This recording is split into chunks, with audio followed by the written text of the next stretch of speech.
Lot Holy Bites. Holy பைட்ஸில் நம்ம இன்றைக்கி பார்க்க போகிற முக்கியமான விஷயங்கள் வந்து என்னென்னா, ஃபஸ்ட்டு ஹோலி பைட்ஸ்னால் என்னென்னா, திருச்சபையில் இருக்கக்கூடிய சில துணுக்குகள், சில தெரியாத சின்ன சின்ன விஷயங்கள், இல்லை அபூர்வமான விஷயங்கள் தெரிஞ்சிருக்கும் சில பேருக்கு. பட் ஒரு சில பேருக்கு தெரியாது. சின்ன குழந்தைங்களுக்கு தெரியாது, சிறுவர்களுக்கு தெரியாது. அந்த மாதிரி விஷயங்களை தான் வந்து இதில் நான் சொல்கிறேன். பெரியவங்களுக்கும் சில பேருக்கு தெரியாது இந்த மாதிரி. இப்போ நான் வந்து ஏற்கனவே ஒரு வீடியோவில் சொல்லியிருக்கேன், அப்போஸ்தலர்கள் எப்படி கொலை பண்ணப்பட்டாங்க. எல்லா அப்போஸ்தலர்களும் வந்து முக்காவாசி வேத சாட்சிகள்.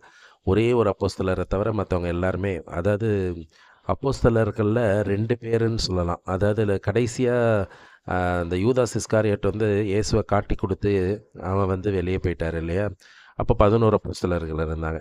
அந்த 11 அப்போஸ்தலர்களுக்கு ஒரு அப்போஸ்தலர் கடைசியாக வந்து மத்தியாஸ்ன்ற ஒரு அப்போஸ்தலர் வந்து சேர்த்துக்கிட்டாங்க. அந்த மத்தியாஸை வந்து சேர்த்து அந்த அப்போஸ்தலரும் சேர்த்த 12 அப்போஸ்தலரில் ஒரு அப்போஸ்தலர் வந்து மட்டும் நேச்சுரல் டெத். அதாவது என்னென்னா, இயேசுக்கு ரொம்ப பிரியமாக சொல்லக்கூடிய அந்த ஜான், அதாவது அருளப்பர்ன்னு சொல்லக்கூடிய அந்த அப்போஸ்தலர் மட்டும்தான் வந்து இயற்கை மரணம் வந்து அடையப்பட்டிருக்கிறாரு. மற்ற எல்லா அப்போஸ்தலர்களுமே வந்து ரத்தம் சிந்தி தான் வந்து இறந்துருக்காங்க. அந்த விஷுவலில் வந்து ஏஐ மூலமாக வந்து ஒரு சின்ன ரெப்ரசன்டேஷன்ஸ் மாதிரி கொடுத்துருக்காங்க. அந்த ஃபோட்டோவை நான் போஸ்ட் பண்ணியிருக்கேன். அதை நீங்கள் வந்து பாருங்கள்.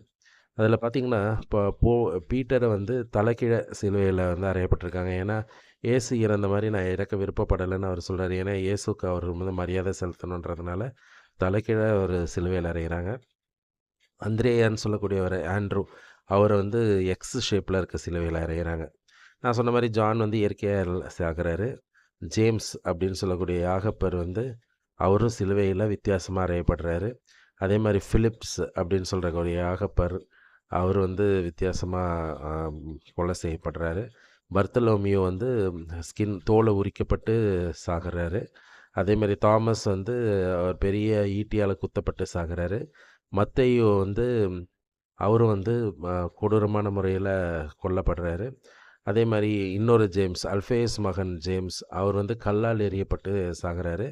ததேயுன்னு சொல்லக்கூடியவர் வந்து அம்புகள் எய்து சாகப்படுறாரு. சைமன் சொல்லக்கூடியவர் வந்து 2ஆக புழக்கப்பட்டு இறக்குறாரு. அப்புறம் வந்து மத்தியாஸ் வந்து தலை வெட்டப்பட்டு சாகிறாரு.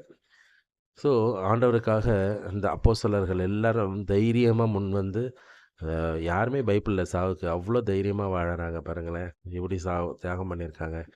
இன்ட்ரெஸ்டிங்காக இருக்குல்ல? அதில் அந்த பிக்சர்ஸ் பாருங்கள், அவங்க எப்படி இறந்தாங்கன்றது. அதை சொல்கிறதுக்காக தான் இந்த வீடியோ. Praise the Lord.